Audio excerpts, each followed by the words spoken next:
Oh yeah, oh yeah. Allah fuling kelong tolle pereta. Oh yeah, yeah.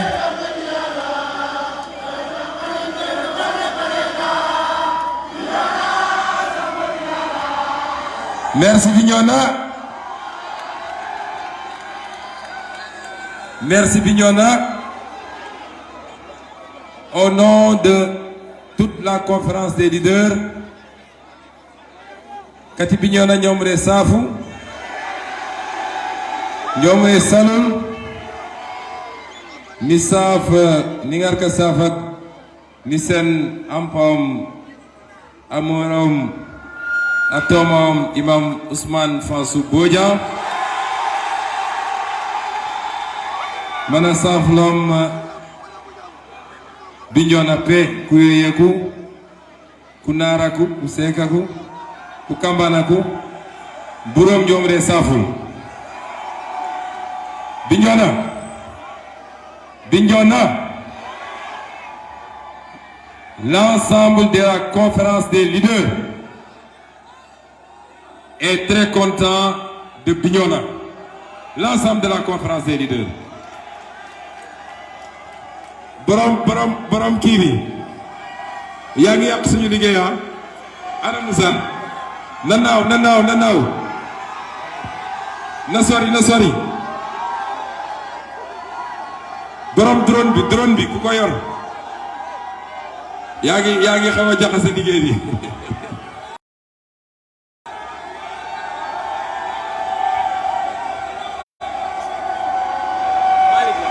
Déthié Fall.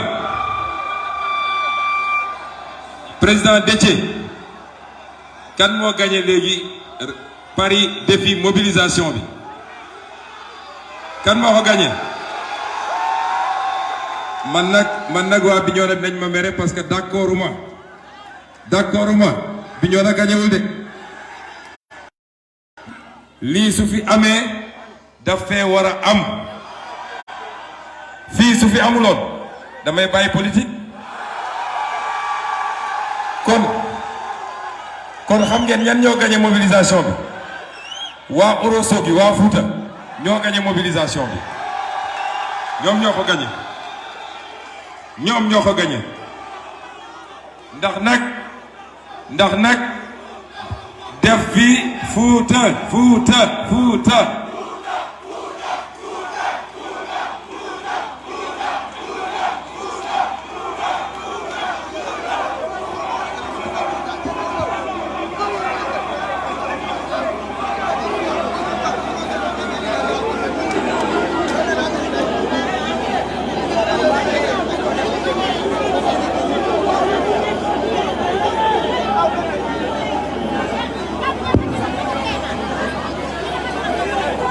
Excusez-nous pour l'interruption.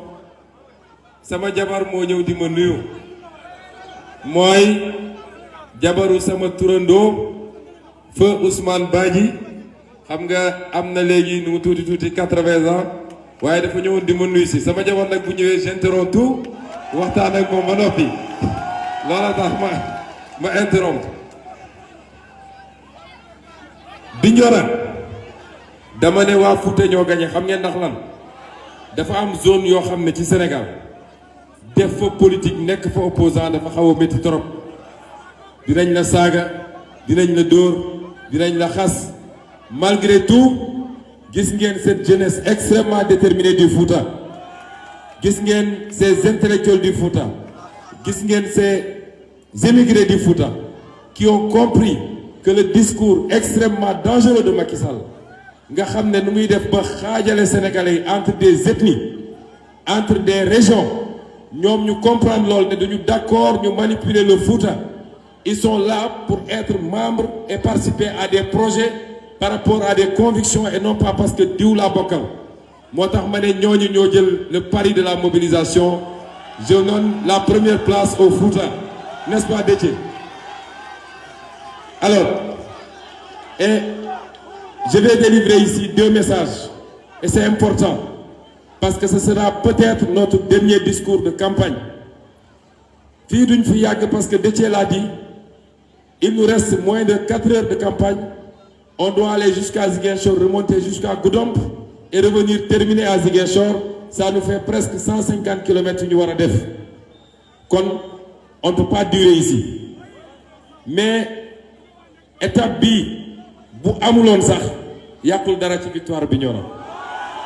Parce que vous, Bignona, vous avez très tôt compris. Depuis 2019, vous faites partie des départements qui ont tourné le dos à Macky Sall et à son système. Vous l'avez confirmé en 2022. C'est pas en 2022, 6 mois après avoir voté à plus de 60% pour la coalition Yewwi Askan Wi, c'est pas maintenant que vous allez revenir naan da ngeen di jox Benno Bokk Yaakaar une majorité ici à Bignona. Ça, ce n'est pas possible. Je félicite et je remercie nos amis de Wallu Sénégal, représentés ici par mon frère Tito Tamba. Et je souhaite la bienvenue au président Abdoulaye Wade, qui est au Sénégal à partir d'aujourd'hui pour venir yeggali campagne bi ak ñun et voter. Les 2 messages que je veux adresser, benn bi, j'ai commencé. Vous, mes parents de Bignona et de Ziguinchor, de la Casamance de manière générale, vous avez vu Foukenum Koubognilom Bogne, un audio, y a-t-il le candidat de Benno Bokk Yaakaar? Est-ce que Djanten ou Djanten? Ce qu'il a dit est dangereux. Est dangereux. Maintenant, Benno Bokk Yaakaar nekkatuñu seulement ci projet xaajale Sénégal entre des ethnies, entre des régions, waaye dañuy ñëw ci benn ethnie. Fii Casamance, entre les gens d'une même ethnie, d'une même zone, ñoom ñëpp nekk Joola, nga ñëw bëgg a def une distinction entre le Fogni, le Kalounaay, le Boulouf, le Fogni Kombo. Loolu mooy le régime de Macky Sall. Il n'y a pas plus dangereux que ça. Nous, on ne connaît pas ça. On n'a pas ce problème ici. Et dans notre parti, et dans tous nos partis, elle est candidate. Elle est d'où? Elle n'est pas de Bignona. Elle n'est pas originaire du Fogni. Lui, il est candidat. Il n'est pas originaire du Boulouf. Le premier suppléant, il n'est pas originaire des Kalounaay. Nous ne connaissons pas ces détails-là. Bëgg am des cartes d'électeurs warul tax nga manipuler les gens. Moo tax mes parents du Fogni, si le Fogni a accusé un retard, comme tout le Sénégal nag, et comme toute la Casamance, c'est le fruit des politiques désastreuses de Macky Sall, mais c'est pas la faute du Boulouf ou du Kassa ou de n'importe quelle autre zone. Il faut pas accepter cela. Le deuxième message que je veux lancer à tous les Sénégalais maintenant, parce que c'est le dernier, peut-être, dama bëgg a def un appel aux Sénégalais. Nous sommes à moins de 48 heures d'une échéance extrêmement importante. Macky Sall nag ñun ñëpp xam nañu lan mooy stratégie am. Macky Sall, sa stratégie mooy la stratégie des grands électeurs. Bi campagne bi commencé ba léegi, je parle aux Sénégalais parce que ñu ngi ñuy filmer en direct.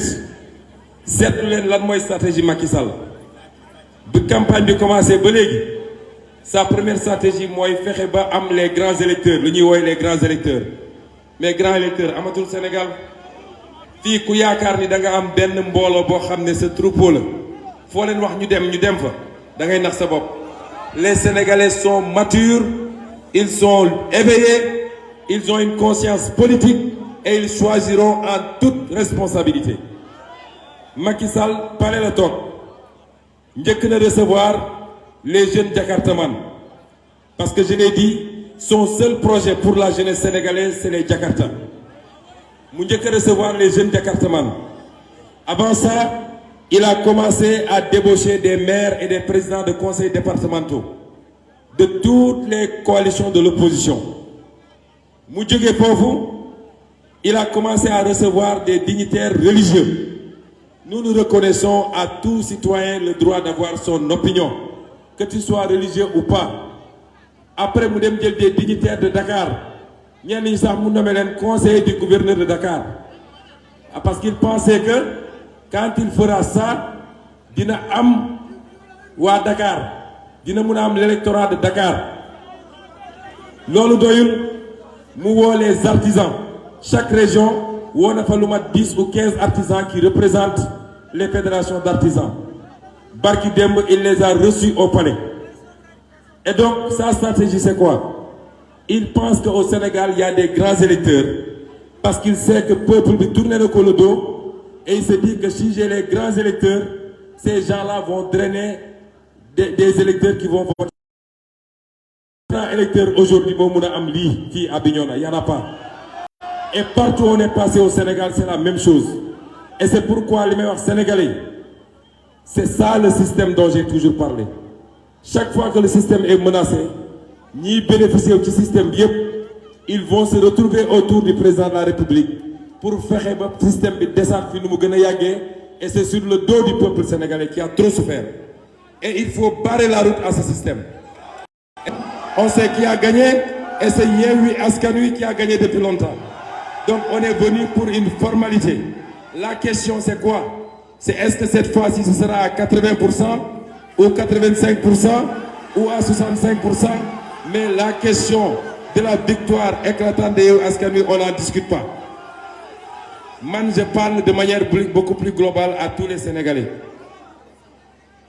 Kenn ku ne na jël responsabilité am parce que c'est notre avenir et c'est celui surtout de nos enfants, de nos petits-enfants.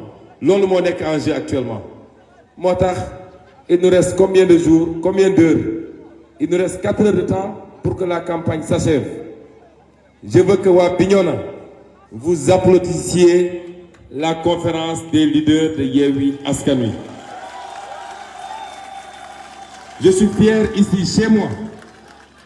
Je suis fier de leur rendre un hommage parce que ñii gënuma leen jàng ëpp ma leen diplôme gënuma leen yàgg ci politique ëpp ma leen alal waaye ay gor pire lañu dañ maa jox cër boo xam ne je ne pourrai jamais fay leen cër boobu su ma tourné gis le doyen Khalifa Sall lan la amul ci politique lan la deful ci politique tey mu ñëw ànd ak ñun.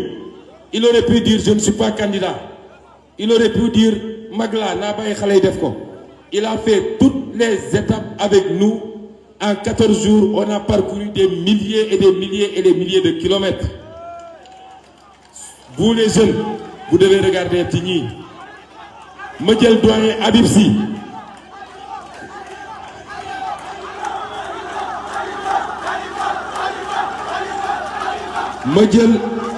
Ma jël son frère jumeau, le doyen Habib Sy. Malgré son âge et son état de santé quelquefois fragile, il a pris son avion ce matin pour repartir parce qu'il veut aller terminer la campagne à Linguère, jàppale les jeunes de Linguère. Ces gens-là, lu ñu waroon am ci politique yëpp am nañ ko. C'est pas des postes qui les font courir.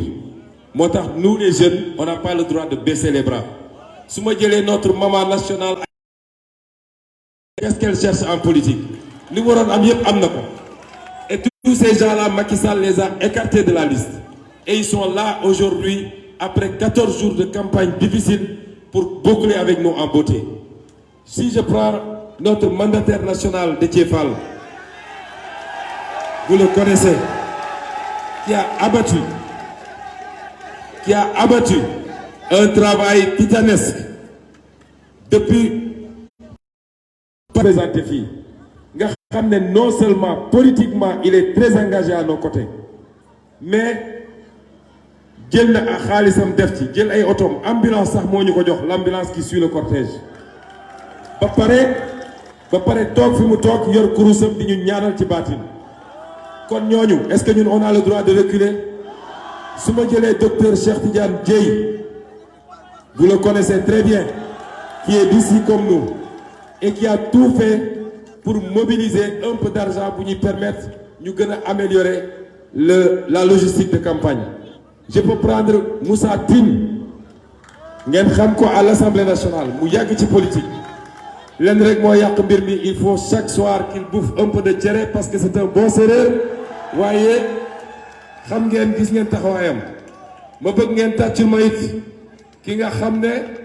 vous avez campagne. moo illuminer la campagne fu ñu dem man booy tuuti ñu dóor ma à Kolda sax ne ma yéen yéen a nëbb Maïmouna Bousso sortez Maïmouna Bousso nous voulons voir Maïmouna Bousso. Elle a enduré à côté de nous tous durant toute cette campagne-là su ma jëlee kanati ci ñi nga xam ne jotuñoo teew pour d'autres raisons mais je veux parler de tous les leaders de Yewwi Askan Wi waaye Bignona vous m'aimez beaucoup n'est-ce pas vous m'aimez beaucoup est-ce que vous savez pourquoi je suis là à Bignona aujourd'hui man ak tous ces leaders-là est-ce que vous savez pourquoi je suis entier ici à Bignona je veux une motion spéciale dama bëgg ngeen tàccul ma la sécurité de l'intercoalition Yewwi Wallu je veux que ngeen tàccul ma leen je veux que non c'est trop faible je n'entends pas dama bëgg ngeen tàccu leen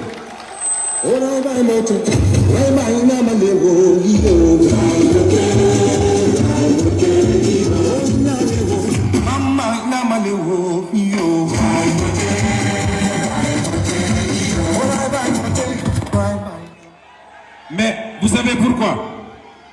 vous savez pourquoi gis ngeen ces jeunes là si on leur paye chacun 10 millions fayaguñ leen lu jar la ñu def nous qui étions avec eux Déthié Seydel Khalifa Seydel Cheikh Tidiane Moussa ces jeunes là on ne pourra jamais les payer si on est là entier aujourd'hui gannaaw yàlla c'est grâce à eux et ça il faudrait qu'on le retienne parce qu'ils font partie du projet Yewwi Askan Wi il faudra jamais qu'on l'oublie parce que lañ ci daj bëri na ku nekk Yewwi Askan Wi di responsable de premier plan te dajoo ko ci mais je veux également que vous applaudissiez les chauffeurs parce qu'ils ont conduit quelquefois dawal nañu pendant 24 heures sans arrêter et on n'a quasiment pas eu d'accident bu tax ñuy wax accident dama bëgg ngeen tàccu leen également la presse qui nous a suivis jusqu'à présent mënuñu leen remercier ñooñu ñëpp c'est pourquoi ce que je veux vous dire pour conclure parce que jarul affaire bi di gudd te barke yàlla ngi ñëw parce qu'il est en train de pleuvoir et c'était annoncé par la météo Bignona est-ce que vous nous garantissez minimum 80% dimanche 85 a dit le candidat. Maintenant, vous savez une chose. Mouyukati Bignona, le candidat a dit tout à l'heure Waterinding. Mais quel est l'objectif? Élection, c'est quoi? C'est des formalités. L'objectif, vous le savez avec Yewwi Askan Wi. L'objectif, c'est 2024 et c'est le palais de la République. Assalamu alaikum wa rahmatullah.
président wax na ko Bignona jël na paie Déthié wax na ko Bignona jël na paie waaye kii dañuy defal mention spéciale à Fouta ou bien au Fouta mention spéciale à Ourossogui ak dëkk yi ñu fa jaar yëpp Goudiri et tout le monde mention spéciale à tous ces gens-là on fait que démarrer parce que tey il nous reste 4 heures de temps on va progresser et très rapidement ñu jàll ci li nga xamante ni moo di suñu dëkk bi Ziguinchor qui nous attend mais avant on va passer par Goudomp il est en train de pleuvoir et on est tout heureux qu'il y ait de la pluie on est tout heureux après cette mobilisation exceptionnelle bi nga xamante ni moom la waa Bignona jagleel président Ousmane Sonko ak leader yi mu àndal yëpp on est à Bignona et ça fait plaisir on est à Bignona et ça fait plaisir les gens ñi ngi commencé ñibbi waaye comme ni ma leen ko waxee tout à l'heure on doit aller à Ziguinchor et à Goudomp c'est un rendez-vous exceptionnel qu'il va falloir honorer il est en train de pleuvoir comme la Casamance pleut toujours pluie d'espoir pluie d'affection ici comme ni ma leen ko waxee woon dès le départ Bignona c'est la ville de cœur et de sang du président Ousmane Sonko parce que moom li ko lié ak Bignona dafa fort lool nit ñaa ngi nii di dem waaye l'apothéose j'en suis sûr dina amaat aussi à Ziguinchor parce que président Ousmane Sonko c'est le maire de Ziguinchor qui nous attend Ziguinchor qui attend son fils le président Ousmane Sonko mais avant on fait un tour à Goudomp et puis on revient à Bignona et Inch'Allah ça sera l'apothéose di leen naan rek di leen ko fàttali président wax na ko allez chercher vos cartes d'identité il va falloir voter massivement pour le président Ousmane Sonko et la coalition Yewwi Askan Wi et l'intercoalition Yewwi Wallu on vous donne rendez-vous tout à l'heure Goudomp on arrive Ziguinchor on arrive pour l'apothéose de cette campagne de la caravane nationale Yewwi Askan Wi.